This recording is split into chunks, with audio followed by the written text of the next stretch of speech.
In the year 1700, most of England was quiet. The villages scattered across the Midlands and the north kept rhythms that had not changed in centuries.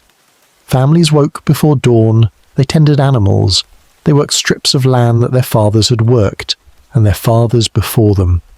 The church bells marked the hours, the seasons marked the work. A man in Lancashire might spend his mornings in the fields, and his afternoons at a loom. His wife carded wool, his children cleaned it. The cloth they made was coarse and slow to finish, but it was theirs. They sold it to merchants who came through on horseback, and with the coins they bought what they could not grow. This was the shape of English life. It was not comfortable, it was not easy, but it was known. The land provided, the land also demanded. Farmers understood this arrangement in their bones. They did not own the land in any legal sense that would survive scrutiny, but they used it. They grazed animals on the commons, they gathered wood from the edges of forests. They survived because the village survived, and the village survived because the land was shared. No one standing in a Leicestershire field in 1700 could have seen what was coming. The fields looked the same as they had looked for 500 years. The sheep moved slowly across the hills, the rivers ran clean, but somewhere beneath the surface pressures had already begun to build. England in 1700 was not standing still. It only appeared to be. The population was growing, slowly, almost invisibly, but growing. More children were surviving infancy, more adults were reaching old age. The villages were becoming crowded. The strips of land that had fed one family now had to stretch to feed two. This created strain that no one named. The merchants who travelled between towns noticed that people wanted more cloth than the weavers could produce. The price of wool crept upward. The landlords who owned the great estates noticed that their tenants were multiplying, but their rents were not. They began to think differently about the land. These were small shifts. Individually, they meant little, but they were accumulating. At the same time, something else was happening in England that had no parallel elsewhere in Europe. For reasons that historians still debate, English thinkers had developed an unusual interest in practical problems. The Royal Society, founded in 1660, brought together men who wanted to understand how things worked. Not in the abstract, not philosophically, but mechanically. They studied pumps, they studied levers, they studied the behaviour of air and water and heat. Most of their experiments led nowhere. But the culture they created would matter enormously. In England, it became respectable for a gentleman to concern himself with machinery. It became acceptable to tinker. It became possible to imagine that the world could be improved through invention rather than through prayer or traditional war. This attitude was not shared on the continent. In France, the aristocracy considered trade beneath them. In the German states, guilds protected old methods and punished innovation. In Spain, the church discouraged inquiry. Only in England and the Low Countries did the idea take hold that a clever man with a new machine might change his fortunes. It would take decades for this culture to produce results. But the seeds were planted. The other thing England had was coal. This seems like a simple fact. It was not. Coal had been burned in England for centuries. The Romans knew about it. Medieval blacksmiths used it.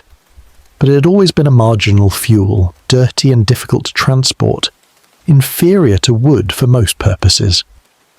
By 1700, however, wood was becoming scarce. The forests of England had been cut for ships, for buildings, for charcoal.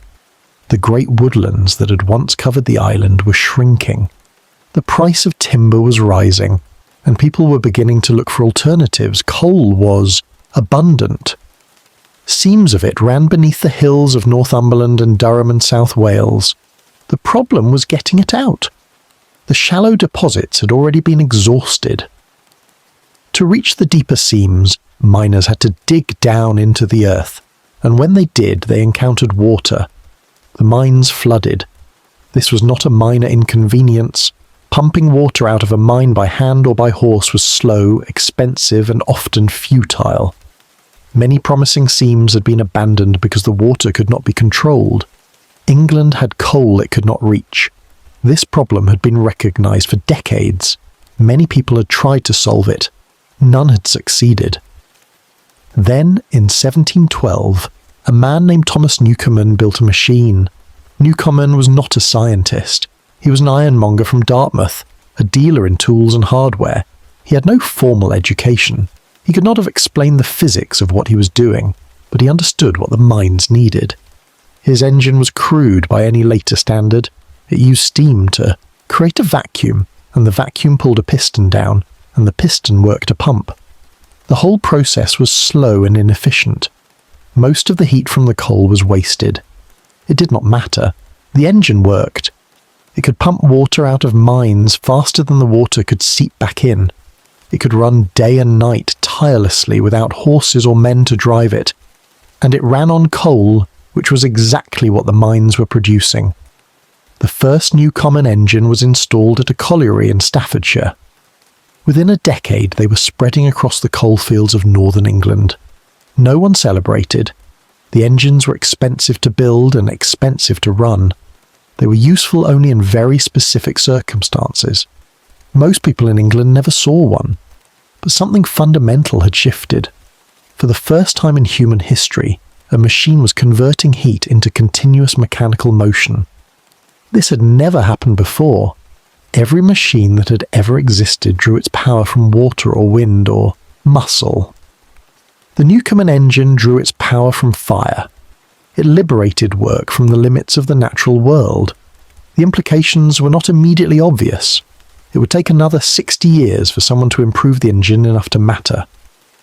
But the principle had been established. Coal could be turned into motion.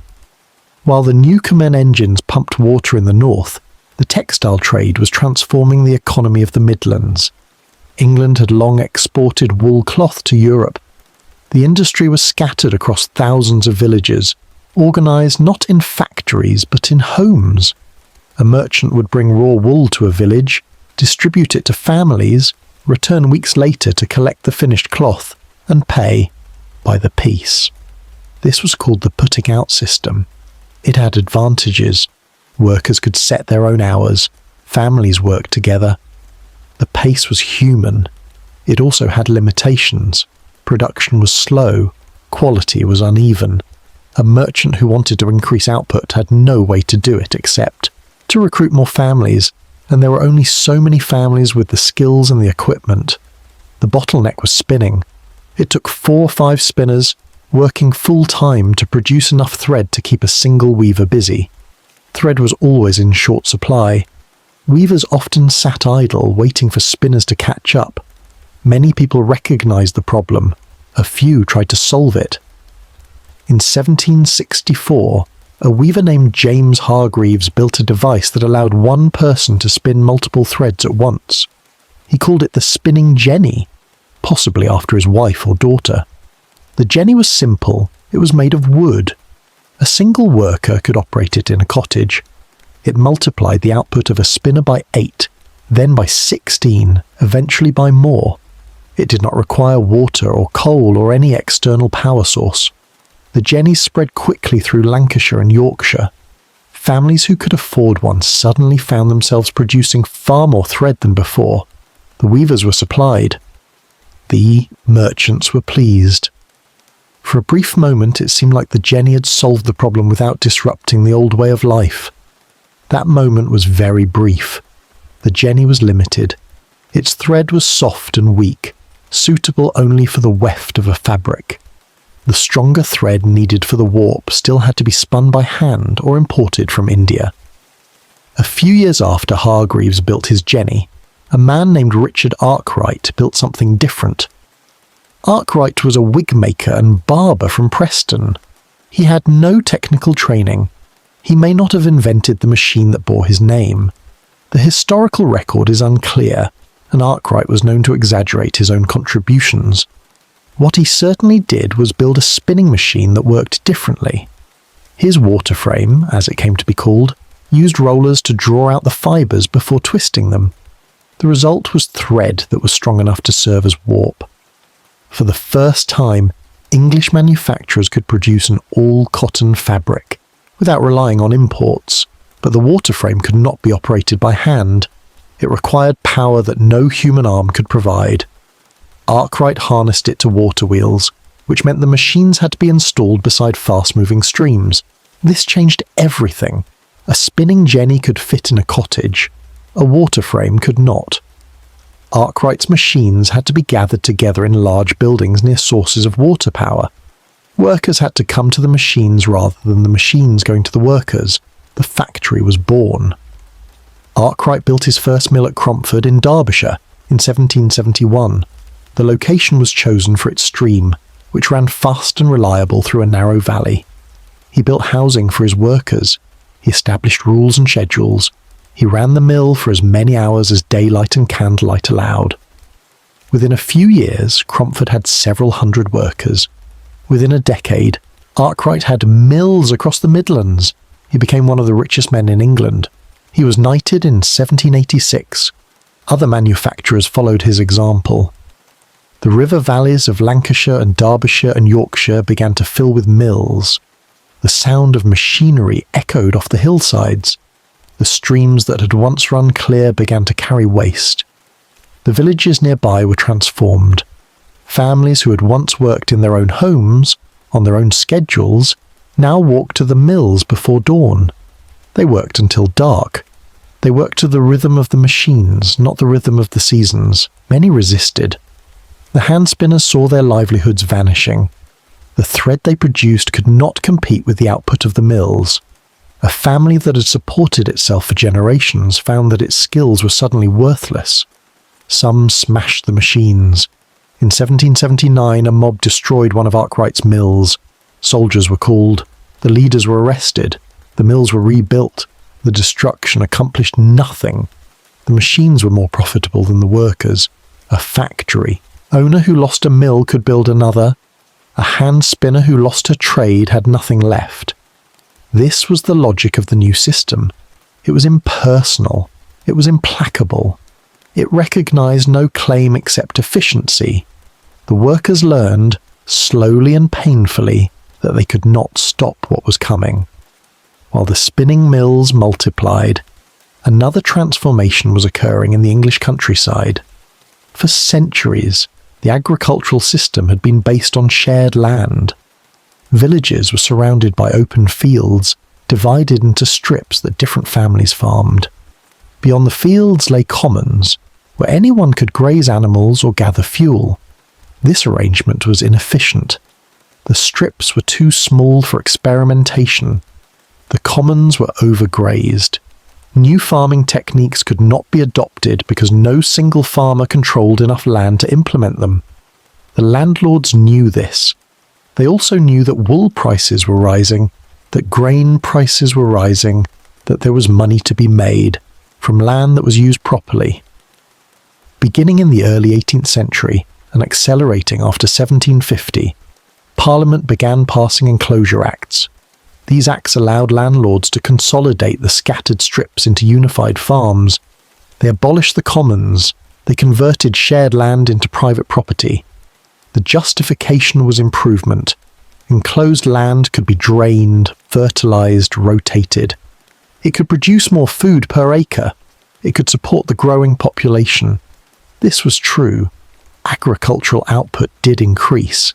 New techniques did spread. England avoided the famines that struck other parts of Europe, but the cost was measured in human displacement. The families who had survived on the commons had no legal claim to the land they used. The Enclosure Acts swept them aside. They were compensated sometimes with small plots of inferior land. More often, they received nothing. A family that had grazed cattle on the common for 5 generations found that the common was now fenced. Family that had gathered firewood from the forest found that the forest was now enclosed.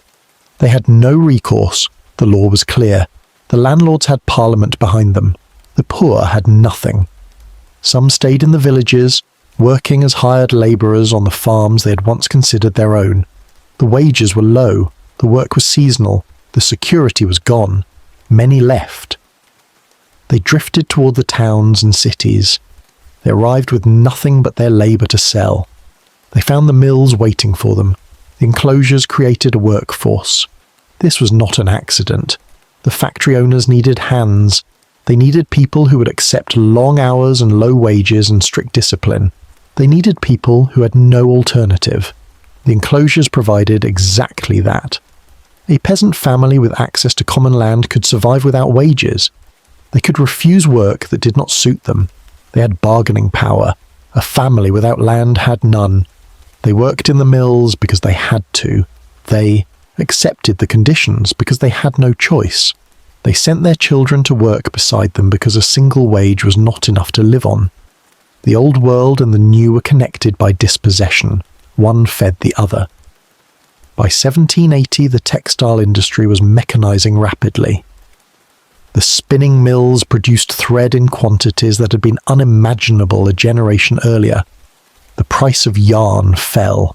The price of cloth fell with it. But weaving remained manual. The looms were operated by hand, by workers in their homes or in small workshops. A skilled weaver could earn good wages because the spinning mills produced faster than the weavers could consume.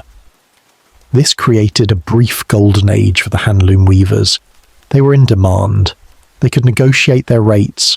They could drink on Mondays and make up the work on Saturdays. They retained some of the independence that the spinners had lost. It would not last. In 1785, a clergyman named Edmund Cartwright patented a power loom. Cartwright knew almost nothing about weaving. He had visited a mill and become convinced that if spinning could be mechanized, weaving could be too. He was right about the principle and wrong about the details. His early looms were failures. They broke threads. They jammed. They required more labor to operate than hand looms, not less. But other inventors improved on his design.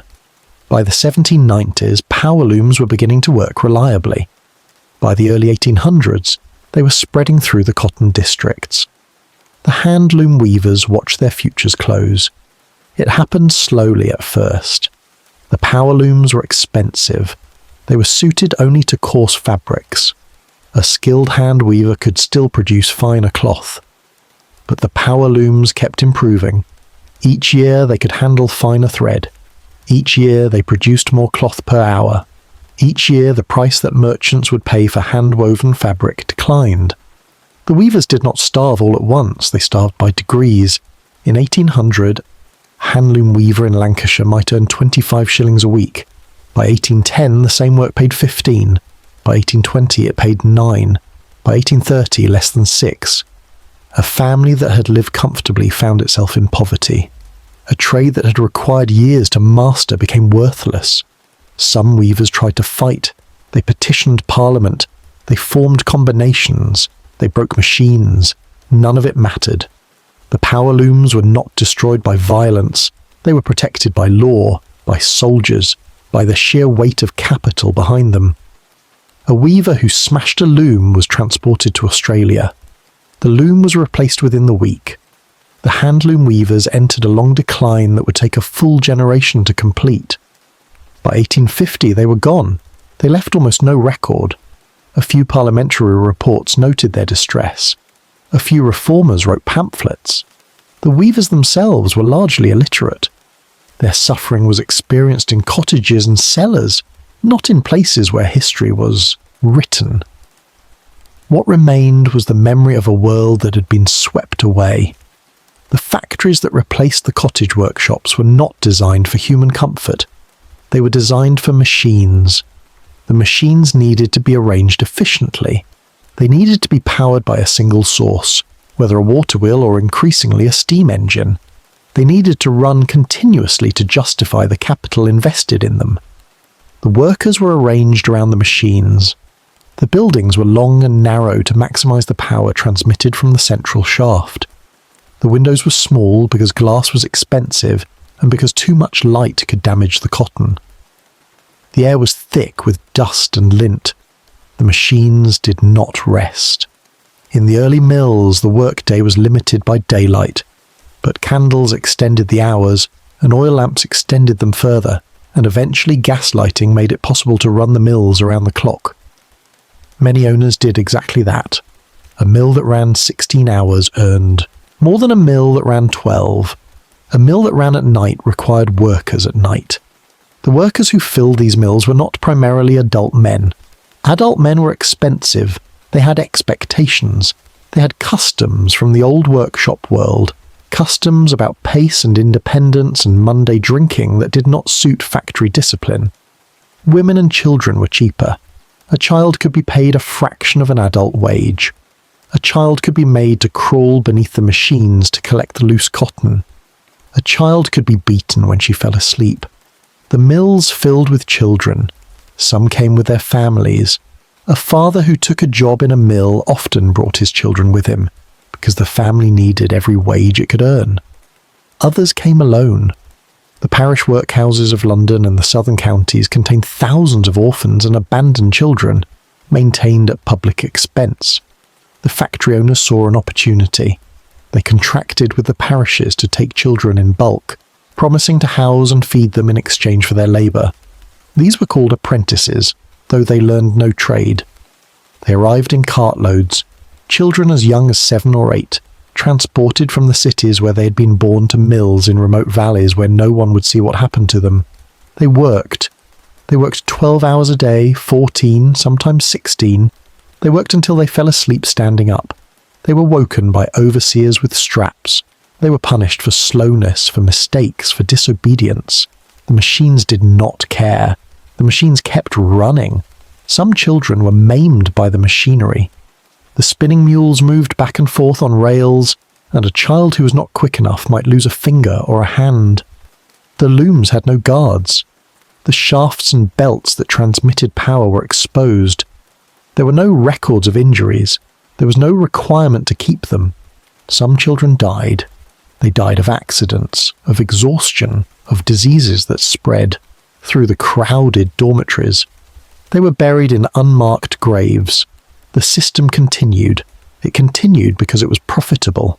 It continued because the children had no one to speak for them. It continued because the cloth they made was cheap, and the demand was endless. Not everyone approved. A few doctors visited the mills and reported what they saw. A few journalists wrote exposés. A few members of Parliament proposed regulations. Progress was slow. The first Factory Act in 1802 applied only to pauper apprentices and was almost completely unenforced. The factory owners resisted inspection. They claimed that regulation would destroy their business. They warned that foreign competition would drive them under. The children kept working. It would take decades of agitation before the laws changed meaningfully. It would take even longer before the laws were enforced, and by then, the generation that had suffered the worst was already gone. What they left behind was an industrial system that had been built on their labour. The profits from the early mills funded the expansion that followed. The habits of discipline that the children learned became the habits of the English working class. The factories were efficient because they had been designed without mercy. While the textile mills transformed Lancashire, another revolution was taking place in the ironworks of the Midlands. Iron had always been essential to civilization. Tools, weapons, machines, the chains of ships and the rails of carts all required iron. But producing iron was slow and expensive. The traditional method used charcoal. Charcoal was made from wood. It burned hot and clean, producing iron that was workable and strong. But charcoal was scarce. The forests were shrinking. The ironworks competed with the navy for timber. England produced iron, but not enough. Much of what the country needed was imported from Sweden and Russia, where forests were still abundant. The limitation was known. The incentive to solve it was clear. In 1709, a Quaker ironmaster named Abraham Darby discovered that he could smelt iron using coke instead of charcoal. Coke was made from coal. The process was not simple.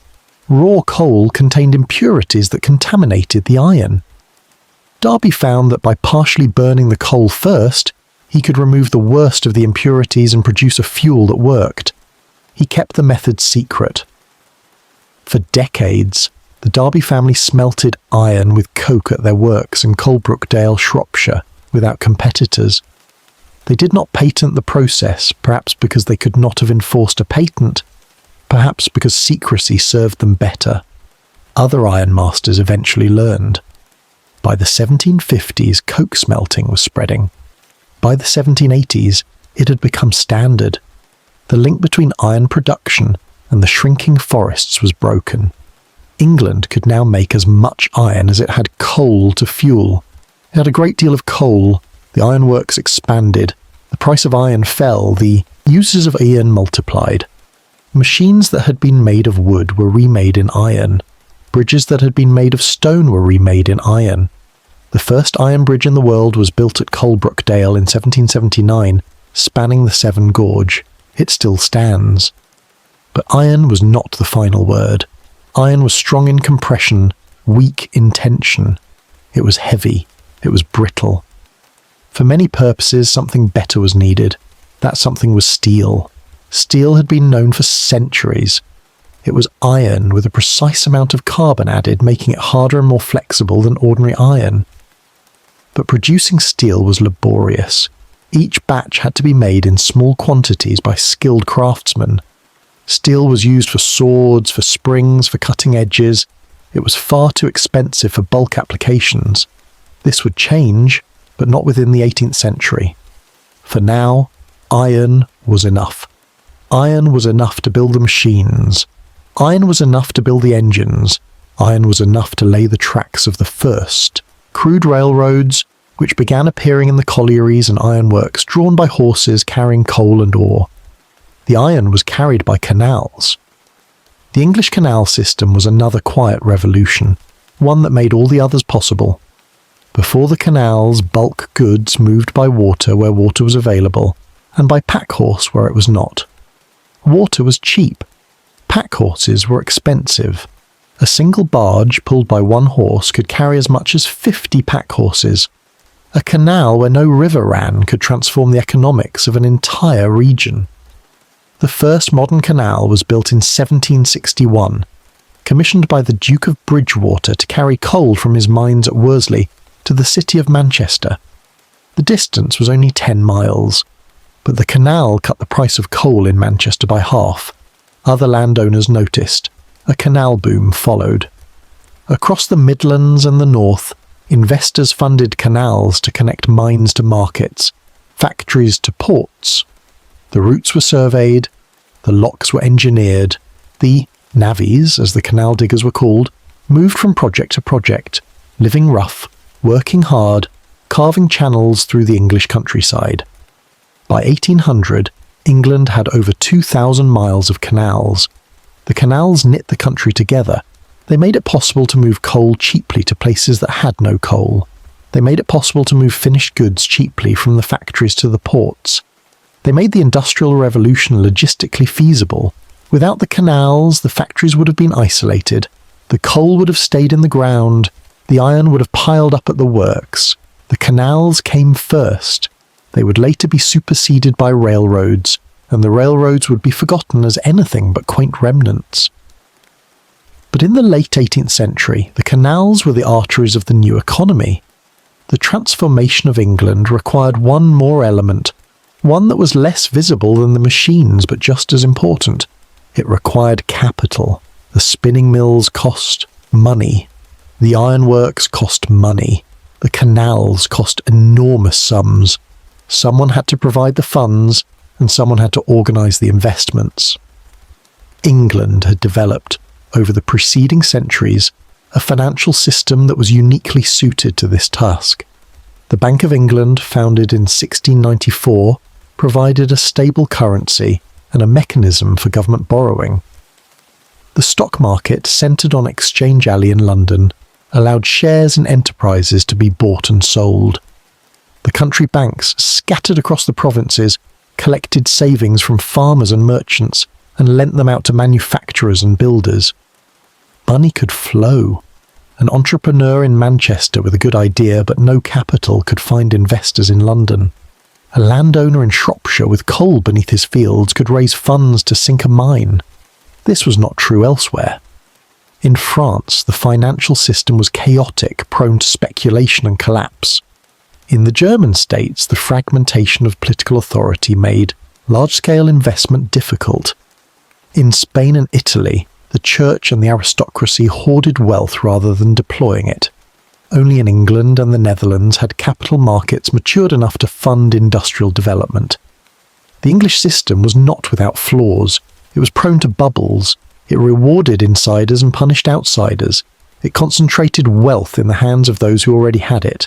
But it worked. The mills were built, the canals were dug, the iron flowed, the money followed the profits, and the profits were substantial. A successful cotton manufacturer might see returns of 20 or 30% per year. A canal company might pay dividends for decades. The incentives were aligned, capital accumulated. The men who grew rich from the early mills reinvested their profits in more mills, in ironworks, in canals, in coal mines. Wealth bred wealth. The system expanded. By the end of the 18th century, a new class had emerged in England. They were not aristocrats. They did not own great estates or ancient titles. They had made their money in trade and manufacturing, in cotton and iron and coal. They were the industrialists. They built great houses outside the factory towns. They sent their sons to good schools. They married their daughters to minor gentry. They sought respectability. But they remained, at root, men who understood machinery and profit margins and the discipline of the factory floor. They would reshape England in their image. The changes were not confined to the north. London was still the largest city in England, the centre of trade and finance and government. It grew faster than ever in the 18th century, absorbing migrants from the countryside and immigrants from abroad. By 1800, London had nearly 1 million inhabitants. No city in Europe was larger. No city in the world had ever been larger. The growth created problems that had no precedent. Water supplies were inadequate. The Thames was an open sewer. The streets were choked with waste, both human and animal. Epidemics swept through the poorer districts regularly. The city was ungovernable by the old methods. It had no unified administration. Responsibilities were split among parishes and vestries and commissioners, each with its own territory and its own budget. Coordination was impossible. What London had instead was energy. The port handled goods from every corner of the globe. The markets distributed them across England. The coffee houses debated politics and philosophy and science. The theatres entertained. The newspapers informed. London was not industrial in the way that Manchester was industrial. It did not have great factories belching smoke. Its work was finer, more varied, more traditional in many ways. Craftsmen still produced goods by hand. Tailors and cobblers and watchmakers plied their trades in small workshops. But London was the financial heart of the industrial system. It was where the profits were counted and the investments were made. It was where the laws were passed that protected property and punished machine breakers. It was where the ships departed for the colonies and returned with raw cotton and raw silk and raw human beings. London was connected to everything. The cotton that went into the Manchester mills came from plantations worked by slaves. The cloth that came out of the mills went to Africa and the Americas. The profits returned to London. The Industrial Revolution was not separable from the slave trade. This is often forgotten or minimized. The connection was direct. The ships that carried slaves from Africa to the Americas carried trade goods manufactured in England. The plantations that worked the slaves produced cotton, sugar, tobacco, the raw materials that fed English industry and English consumption. The fortunes made in the slave trade funded the banks and the insurance companies that underwrote the industrial economy. Liverpool was built on slaves. The city became the largest slaving port in the world. Its merchants dominated the trade. Its docks were designed to handle human cargo.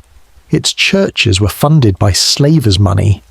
The slaves themselves never saw England.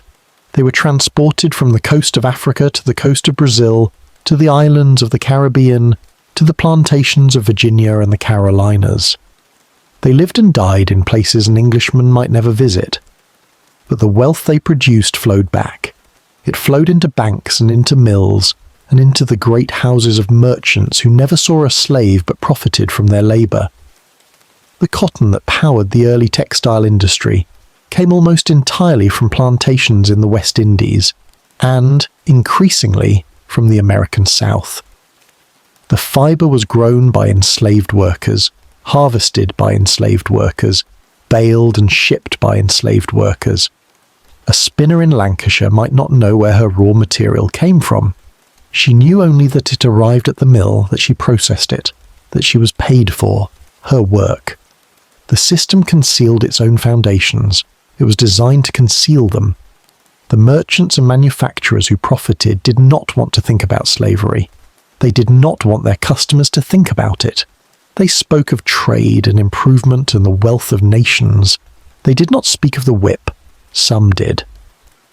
A movement to abolish the slave trade began gathering strength in the 1780s. It was led by Quakers, by evangelicals, by men and women who believed that human beings could not be property. They petitioned Parliament. They organised boycotts. They published accounts of the Middle Passage, of the conditions on the plantations, of the cruelties inflicted on human bodies for the sake of profit. Progress was slow. The slave traders were powerful. They had members in Parliament. They had arguments about property rights and economic necessity. They warned that abolition would ruin the empire. The abolitionists persisted. In 1807, the slave trade was abolished in the British Empire. The slaves were not freed. That would take another generation, and when it came, the slave owners were compensated for their loss of property while the slaves received nothing. But the trade itself was ended. It was one of the few moments in the 18th century when moral pressure succeeded against economic interest. It was also incomplete. The cotton kept flowing. The American South expanded its plantations, grew its slave population, fed the English mills with cheap fibre. The connection was never broken. It was merely rerouted. The Industrial Revolution was entangled with slavery from the beginning, and the entanglement did not end when the trade was abolished. It continued until the American Civil War, and in some forms it continues still. The changes came faster as the century wore on.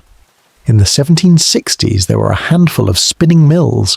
By the 1780s there were hundreds. By the 1790s the mills were spreading beyond textiles into other industries. The machinery improved. The spinning mule, invented by Samuel Crompton in 1779, combined the best features of the jenny and the water frame. It produced thread that was both fine and strong. It could be adapted to cotton, wool, silk. The power loom improved. By the 1810s, it was efficient enough to compete with hand weavers on all but the finest fabrics. By the 1830s, the competition was over. The steam engine improved. This was the most important improvement of all. The Newcomen engine had been limited. It was slow.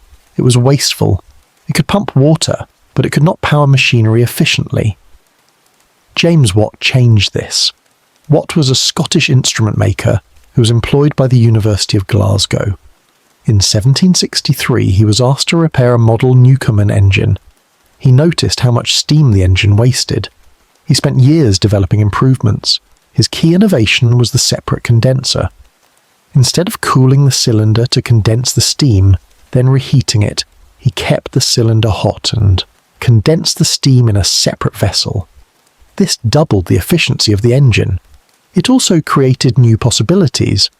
Watt eventually developed engines that could produce rotary motion, not just the up and down motion of a pump. This meant the engines could drive machinery directly. A factory no longer needed to be located beside a stream. It could be built anywhere there was coal. It could be built in a city near the workers and the markets. It could be built larger than any water-powered mill. The steam engine liberated industry from geography. Watt was a cautious man. He held his patents tightly and suppressed innovations that might compete with his designs. As long as his patents held, improvement was slow. The patents expired in 1800. Within a decade, new engineers were building engines of every size and configuration. High-pressure engines, which Watt had feared as too dangerous, proved to be more powerful and more compact than his low-pressure designs. They could be made, small enough to fit on a wheeled carriage. The age of mobile steam power was about to begin, but that belongs to the 19th century. In the 18th century, the revolution was still finding its form. The cities that received the factories were transformed beyond recognition. Manchester was the exemplary case. In 1750, Manchester was a market town of perhaps 20,000 people. It had old buildings and narrow streets. It was known for its linen and its small ware trade. By 1800, it had 80,000 people. By 1830, it would have over 200,000. The growth was not planned. There was no authority capable of planning it. The landowners built housing where housing would sell. The factory owners built mills where land was cheap. The streets followed no logic but the logic of property lines. The workers who came to Manchester had to live somewhere. They lived in cellars. They lived in back-to-back houses built so close together that light never reached the inner rooms. They lived in courtyards where the only water came from a shared pump, and the only sanitation was an open ditch. The conditions were unlike anything England had seen. This was not the poverty of the countryside, where at least the air was clean and the water was drinkable. This was something new, something concentrated and toxic. The air was thick with smoke. The rivers were thick with waste. The streets were thick with people who had nowhere else to go. Disease flourished. Cholera came later in the 19th century, but typhus and typhoid and tuberculosis were already endemic. The death rates in the factory districts were far higher than in the countryside. Children died in numbers that would have seemed apocalyptic in a village. The workers did not complain effectively. They had no vote. They had no organisations that the law would recognise. They had no power except the power to withhold their labour, and the law criminalised that too. The Combination Acts of 1799 and 1800 made it illegal for workers to form unions or to strike. The acts were passed in the aftermath of the French Revolution, when the government feared any kind of popular organisation. A worker who tried to bargain collectively could be imprisoned. The acts were enforced unevenly, but the threat was always present. The workers were atomised. They competed with each other for jobs. They undercut each other's wages. They watched their children go into the mills because the alternative was starvation. Some historians have argued that the workers' living standards improved during the Industrial Revolution. The evidence is mixed. Wages rose in some sectors, but so did the cost of living. The loss of common rights and household production left many families worse off, even with higher cash wages. The conditions of work deteriorated for almost everyone who entered the factory system. What is certain is that the benefits were distributed unequally. The factory owners prospered. The merchants prospered. The bankers prospered. The workers survived when they survived. They survived in conditions that reformers would later describe with horror. They survived in housing that would be condemned as uninhabitable. They survived with lungs full of cotton dust and bones bent by rickets and minds dulled by repetitive labour. They built the economy that would dominate the world. The England they created was not the England they had known. The old world was one of villages and fields, of local loyalties and traditional rhythms. People knew their neighbours. They knew their place. They lived and died within miles of where they were born. The new world was one of cities and factories, of strangers and machines. People moved constantly, and they worked for whoever would pay.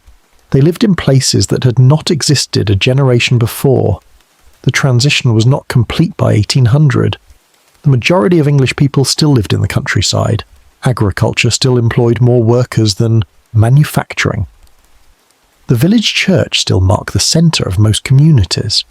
But the direction was clear. The cities were growing. The factories were multiplying. The old crafts were dying. The old securities were vanishing. Something new was being born. It did not have a name yet. The word industrialism would not be coined until the 19th century. The people living through the changes did not know what to call what was happening to them. They knew only that the world was no longer what it had been. The foreigners who visited England saw this clearly. England in the late 18th century was a destination for curious travellers from across Europe. They came to see what was happening, to understand the changes that everyone was talking about. What they saw amazed and disturbed them.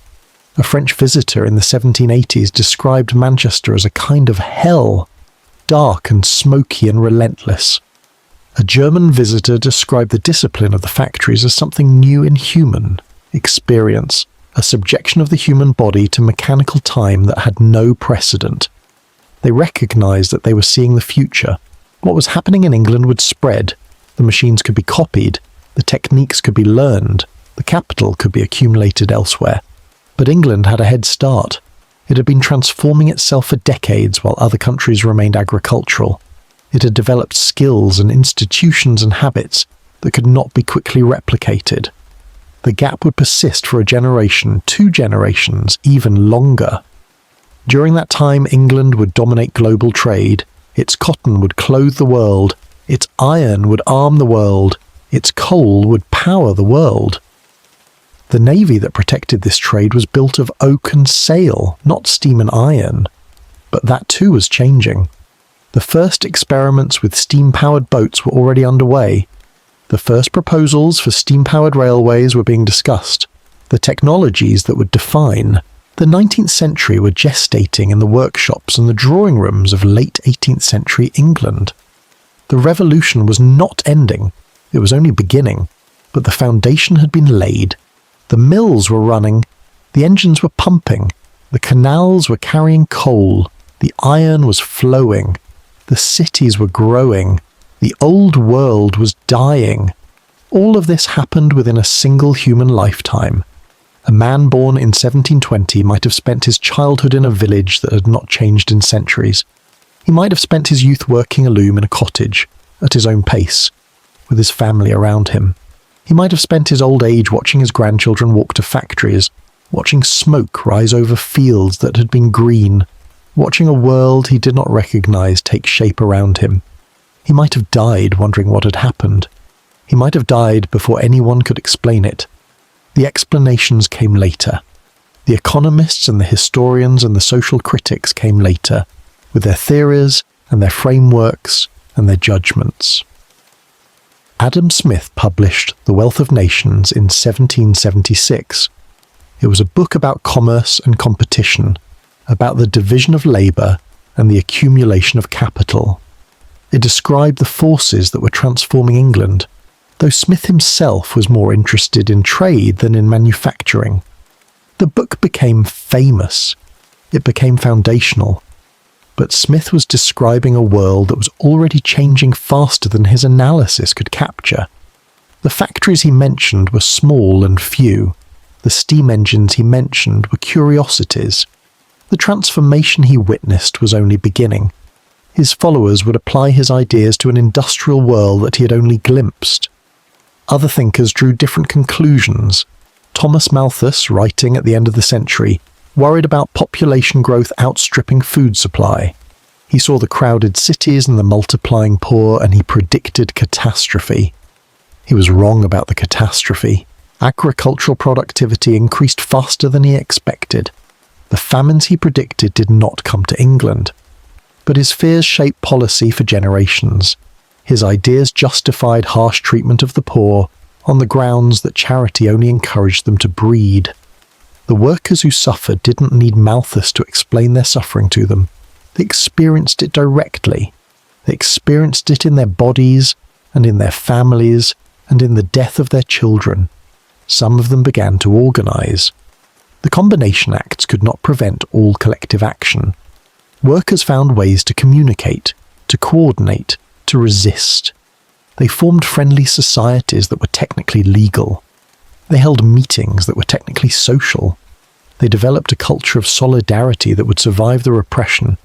The traditions they built would flower in the 19th century, in the great movements for labour rights and political reform. But in the 18th century they were mostly powerless.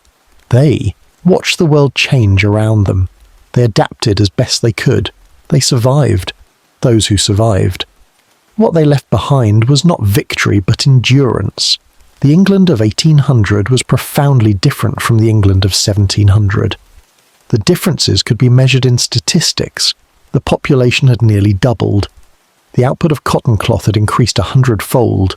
The output of iron had increased 10-fold. The miles of canal had increased from near zero to over 2,000. But statistics cannot capture what was lost. A way of life was lost. A relationship with the land was lost. A rhythm of work that had once been human was replaced by a rhythm that was mechanical. The gains were real. The losses were also real. Later generations would debate whether the transformation was worth the cost. They would debate whether the workers' living standards rose or fell, whether the factories were better or worse than the cottages they replaced, whether the cities were improvements or abominations. The debate would never be settled. It could never be settled, because the question was not merely factual. It was a question about what kind of life was worth living. The people who made the revolution did not ask that question. They asked simpler questions. Would this machine work? Would this investment pay? Would this worker obey? They asked the questions that power asks, and they got the answers that power gets. The machines worked. The investments paid. The workers obeyed, mostly, and when they did not, they were punished. The system was built. It was built on coal and iron and cotton. It was built on capital and labour. It was built on the dispossession of the countryside and the exploitation of the weak. It was built with extraordinary speed. In 1750, nothing like it existed anywhere on Earth. By 1800, it existed in England and was beginning to spread. By 1850, it would span the globe. The ripples of the 18th century transformation are still spreading. The carbon that was burned in the first steam engines is still in the atmosphere. The precedents that were set in the first factories still shape how we work. The cities that began as industrial slums are still industrial cities, or the ruins of them. The revolution did not end. It accelerated. Each generation built on the work of the previous one. Each generation pushed the machines further, the cities bigger, the consumption higher. The pattern was set in the 18th century. It was set in Cromford and Coalbrookdale, in Manchester and Birmingham, in the dark mills where children worked, and the darker mines where men descended into the earth. It was set before anyone understood what it was. The understanding came later, too late to change the direction. By the time the philosophers and the economists and the reformers had worked out what was happening, the world was already transformed. The villages were already emptied. The commons were already enclosed. The crafts were already dying. The cities were already growing beyond any human scale. What was done could not be undone. It could only be continued or redirected. The choice would belong to later generations. In the 18th century, there was no choice. There was only momentum. The momentum of population growth pushing people off the land. The momentum of capital seeking returns. The momentum of machines replacing workers. The momentum of coal feeding steam, feeding iron, feeding coal. Each force amplified the others. Each breakthrough made the next breakthrough possible. The system had its own logic, and the logic was relentless. A manufacturer who did not adopt the new machines would be undersold by competitors who did. A worker who did not accept factory discipline would be replaced by someone who would. A landowner who did not enclose the commons would watch his neighbours prosper while he stagnated. The incentives were aligned. They were aligned toward growth, toward efficiency, toward the concentration of production in fewer hands. The individual decisions were rational. The collective outcome was a transformation that no one had planned and no one controlled. This is the most important thing to understand about the Industrial Revolution. It was not the work of a few great men. The textbooks name names. They describe inventors and entrepreneurs and statesmen. They credit Arkwright and Watt and Hargreaves and the rest. But the inventors were responding to problems that the system had created. The entrepreneurs were pursuing opportunities that the system had opened. The statesmen were managing a process that had its own momentum. No one designed the Industrial Revolution. It emerged. It emerged from the intersection of population pressure and capital accumulation, and coal deposits and property law and religious dissent and scientific curiosity, and 1,000 other factors that no one had coordinated. It could not have been foreseen. Standing in 1700 looking at the quiet, Fields of England, no observer could have predicted what was coming. Standing in 1750, watching the first water frames turn, no observer could have known how far the transformation would go. Standing in 1800, surrounded by the smoke and the machinery, no observer could have imagined that the revolution was only beginning. The future was opaque. It always is. What the people of the 18th century saw was what was immediately in front of them. The machine that needed fixing, the investment that needed making, the worker that needed hiring. They did not see the centuries that would follow. They did not see the world they were creating. They could not have seen it. And so they built it blind. They built a world of steam and steel and coal. They built a world of factories and cities and global trade. They built a world of extraordinary productivity and extraordinary suffering. They built the modern world. It began in England in the 18th century in circumstances that would never be replicated. It spread across the globe, transforming every society it touched. It continues still. The engines that Newcomen and Watt set running have never stopped. They have only grown larger, more powerful, more pervasive. The coal that was burned in the first forges and the first mills was the beginning of something that has not yet ended. The carbon is still accumulating. The transformations are still cascading. The momentum that built in the 18th century is still carrying us forward toward destinations we cannot see. This is the inheritance. It is not simple. It includes the abundance and the deprivation, the power and the powerlessness, the ingenuity and the destruction. It includes the libraries and the slums, the medicines and the pollution, the communications and the surveillance. All of it traces back to choices that were made and constraints that were faced, and opportunities that were seized in a small island at the edge of Europe, in a century when the world changed faster than it had ever changed before. The change did not stop, it accelerated. The people who lived through the first transformation did not know they were living through a beginning. They thought they were living through their own lives, their own struggles, their own small portion of history. They were right. They were also participants in something larger, something that would outlast them, something that would shape the lives of billions of people who had not yet been born. They did not choose this. The handloom weaver who watched his trade disappear did not choose to be part of a revolution. The child who worked in the mill did not choose to be a footnote in economic history. The farmer who was driven from the common did not choose to become a symbol of transformation. They were caught up in forces that were larger than any individual. They did what they could. They survived, or they did not. They adapted, or they were broken. They passed on what they could to those who came after. Their lives were not heroic in the way that textbooks make history heroic. Their lives were ordinary. They were filled with work and worry and small pleasures and large sorrows. They were human lives, and they unfolded against a backdrop of change that no human life had ever experienced before, and that every human life has experienced since. The world before the Industrial Revolution was a world of limits. Limits on how much could be produced, how fast people could travel, how far information could spread. The world after was a world where limits receded, not vanished, receded. Every limit that was transcended revealed new limits behind it. The spinning jenny transcended the limit of human hands. The power loom transcended the limit of human strength. The steam engine transcended the limit of water and wind, and each transcendence created new problems, new shortages, new constraints to overcome. The process fed itself. It is still feeding itself. The 18th century did not solve the human condition. It only changed the terms. The poverty did not end. It was relocated, redistributed, redesigned. The labour did not end. It was mechanized, intensified, disciplined in new ways. The suffering did not end.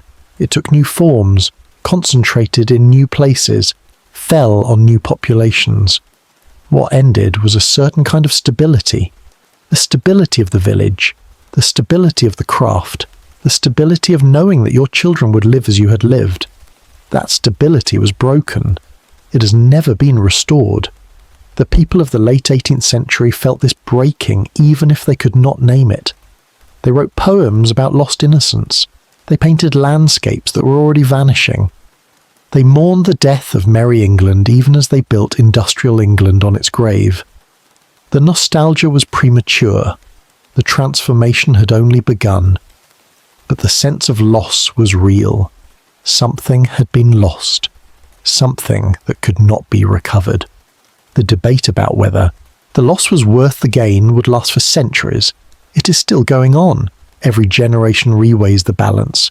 Every generation asks whether the abundance justifies the cost, whether the progress was really progress, whether there might have been another way. The answers never satisfy. They cannot satisfy. The question is too large, and the alternatives are invisible. We cannot know what would have happened if the Industrial Revolution had not occurred.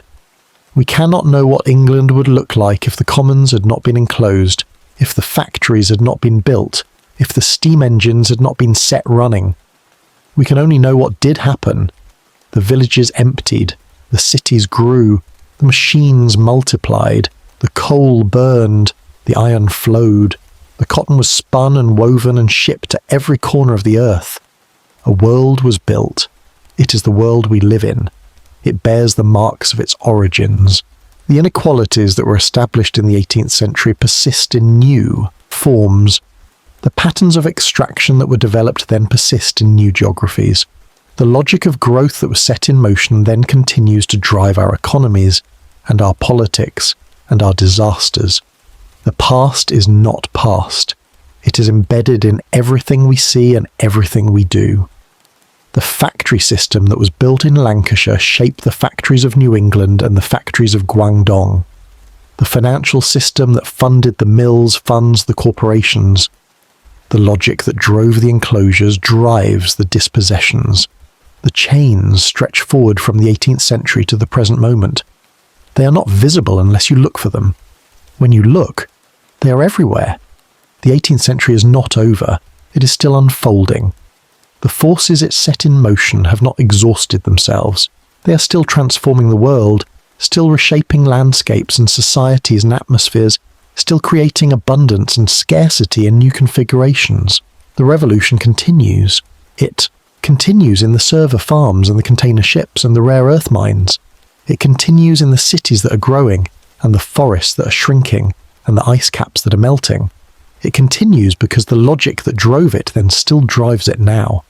The logic of profit-seeking, the logic of efficiency, the logic of more. The people of the 18th century did not create this logic. It existed before them. But they built the machines that made it irresistible. They built the systems that channeled it. They built the world that runs on it. We are living in their consequences. They are living in ours. The smoke that rose from Coalbrookdale in 1709 is still in the air. The coal that fired the first Newcomen engine is still counting, somewhere in the ledger of atmospheric carbon. The thread that was spun in the first Cromford mill is long since rotted, but the patterns it established, the systems it fed, the world it helped to create, these are still with us. Nothing that was done has been undone, and what was done cannot be undone. It can only be continued or redirected. The choice still belongs to us, or it belongs to the forces that were set in motion then and have never stopped. It is not always clear which. The handloom weavers thought they had choices. They learned otherwise. The factory children thought their parents had choices.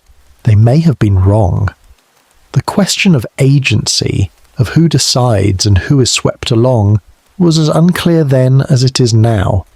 The machines did not decide, but the machines changed what was possible, and what was possible changed what was decided. This feedback loop between technology and society, between possibility and choice, was established in the 18th century and has never been broken. We are still inside it. We are still being shaped by it. We will continue to be shaped by it until something changes. What might change is not clear. The forces are very powerful, the momentum is very great, the alternatives are difficult to imagine. But alternatives are always difficult to imagine until they arrive. The people of 1700 could not have imagined 1800. The people of 1800 could not have imagined the present, and we cannot imagine what is coming. We can only know that something is coming. The forces that were set in motion in the 18th century are not stable. They do not tend toward equilibrium. They tend toward transformation. The transformation is still underway. It will not stop until it is stopped. Whether it can be stopped, whether it should be stopped, whether stopping it is even meaningful as a concept, these are questions that the 18th century bequeathed to us but did not answer. They could not answer them. The questions had not fully formed. The consequences had not fully arrived. They are arriving now. They will continue to arrive. The 18th century opened a door. We are still walking through it. We do not know where it leads. We only know that there is no going back. The door closes behind us as we pass. The village is gone. The common is enclosed. The craft is dead. The machine is running. It has been running for 300 years. It will continue to run until something stops it. We do not know what that something will be. We only know that the running is not sustainable, not because of any moral judgment, because of physics. The coal is finite. The iron is finite. The atmosphere is finite. The logic of more encounters the fact of limit. This encounter was postponed by the discoveries of the 18th century. It was postponed again by the discoveries of the 19th and 20th. It cannot be postponed forever. At some point, the logic meets the limit. At some point, the growth stops. At some point, the transformation transforms itself. This point may be close or distant. It may arrive smoothly or catastrophically. It may be managed or endured or denied, but it will arrive. The 18th century did not create this limit. It only made us reach it faster. It only built the machines that consume the world more efficiently. The people who built those machines did not know what they were doing. They knew only that the machines worked. They knew only that the profits flowed. They knew only that the future belonged to those who embraced the new. They were right. The future did belong to them. The future still belongs to their heirs. The question is whether the future will continue. The question is whether the heirs will be there to claim it. The 18th century cannot answer this question. It can only show us how we got here. It can only show us the beginning. The beginning was in England. It was in the coal fields and the cotton mills and the iron forges. It was in the canals and the cities and the counting houses. It was in the enclosures and the factories and the workhouses. It was in decisions made by people who did not know they were making history. They were only making money. They were only making machines. They were only making their way in a world that was changing faster than anyone could understand. They succeeded beyond their imagination. They failed beyond their imagination too. The success and the failure are braided together. They cannot be separated. The abundance and the destruction are two faces of the same phenomenon. The power and the vulnerability are two aspects of the same system. The 18th century gave us both. It did not ask permission. It did not offer a choice. It simply happened. And it is still happening. The mills are closed now. The great cotton factories of Lancashire stand empty or converted, monuments to an industry that moved elsewhere. The coal fields are mostly silent. The iron forges have cooled. But the world they built remains. The cities remain. The systems remain. The carbon remains. The logic remains. What began in the 18th century continues in the 21st. The forms have changed. The essence has not. The drive for efficiency continues. The displacement of labour continues. The concentration of wealth continues. The transformation of nature continues. The consumption of the finite continues. None of this was inevitable. All of it was contingent. Other paths were possible. Other paths were taken elsewhere for a time before being swept aside by the force of what England had started. The might-have-beens are lost. Only what happened remains. And what happened fast. Faster than human societies had ever changed before. Faster than human minds could adapt. The dissonance between the speed of change and the speed of comprehension has never closed. We are still running to catch up with what the 18th century set in motion. We have not caught up. We may never catch up. The machines run faster than thought. The systems grow faster than understanding. The consequences arrive faster than response. This is the condition the 18th century created. It is our condition. It will be the condition of our children and their children until something changes. What might change is not written. The future is not determined. It is only constrained by what has already happened, constrained by the momentum that is already built, constrained by the systems that are already running. Within those constraints, choices remain. But the constraints are heavy, and the momentum is strong, and the choices are harder than they look. The handloom weavers had choices. In theory, in practice, they were swept away. We may have choices. In theory, in practice, we will see. The 18th century does not tell us what to do. It only tells us where we came from. It only tells us what was built and at what cost and for whose benefit. It only tells us that the building is not finished. The story is not over. The revolution is not complete. It continues in every factory and every server and every engine. It continues in every decision to pursue efficiency over sufficiency. It continues in every choice to treat growth as a solution rather than a problem. It continues until it stops. It has not stopped. The smoke still rises. The machines still run. The world still turns on the axis that the 18th century established. The turning has only gotten faster. The axis has only sunk deeper. The escape has only grown harder. This is not pessimism. This is observation. The 18th century can be observed. Its records remain. Its buildings remain. Its consequences remain. What we do with the observation is up to us. What we do with the inheritance is up to us.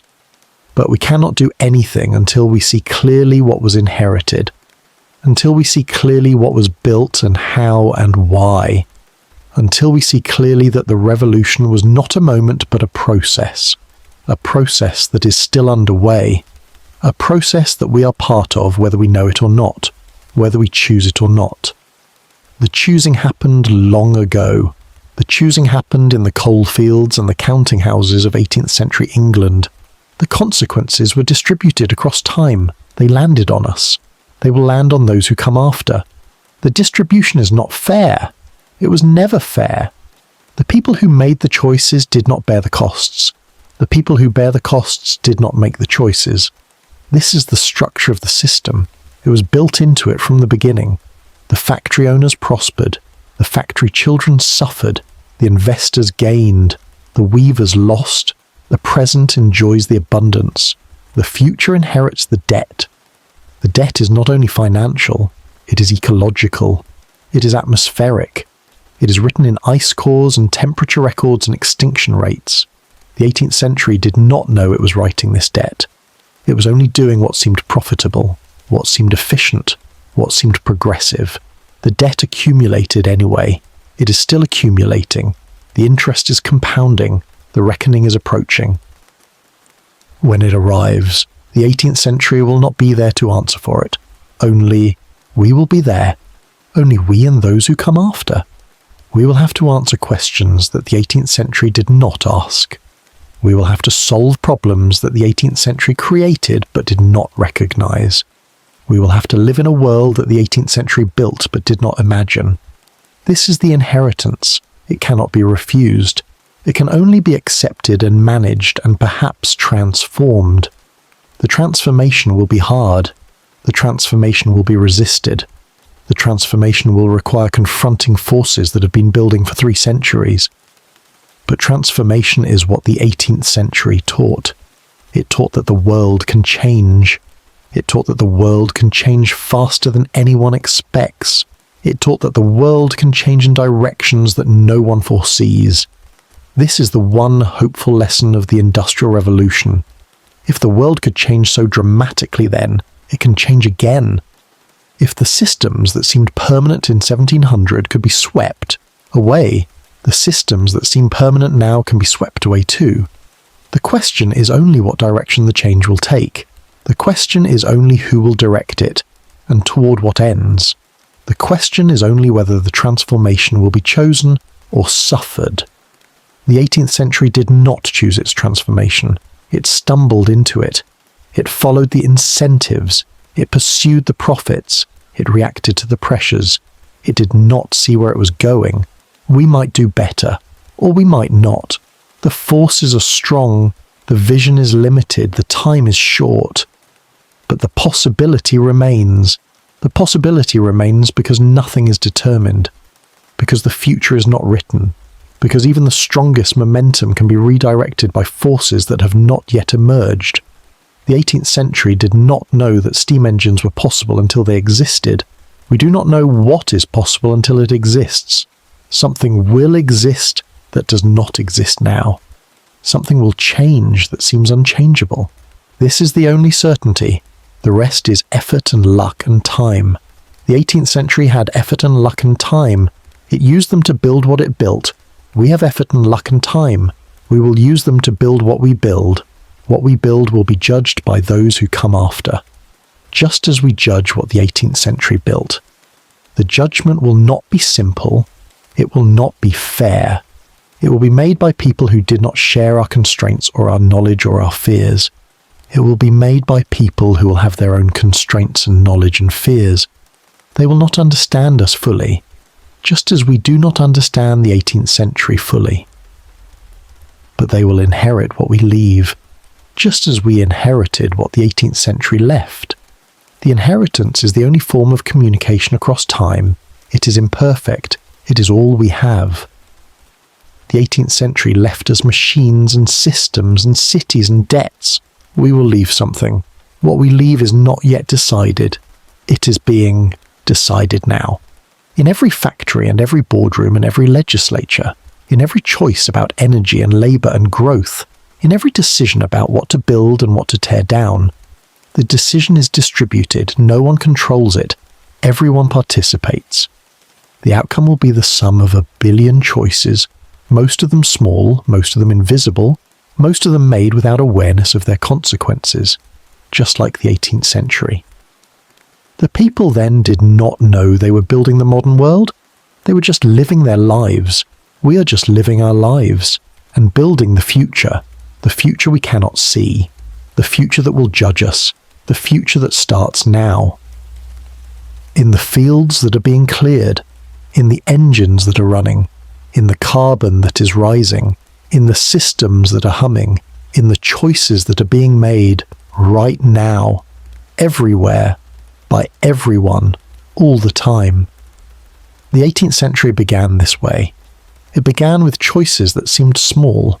It accumulated into something vast.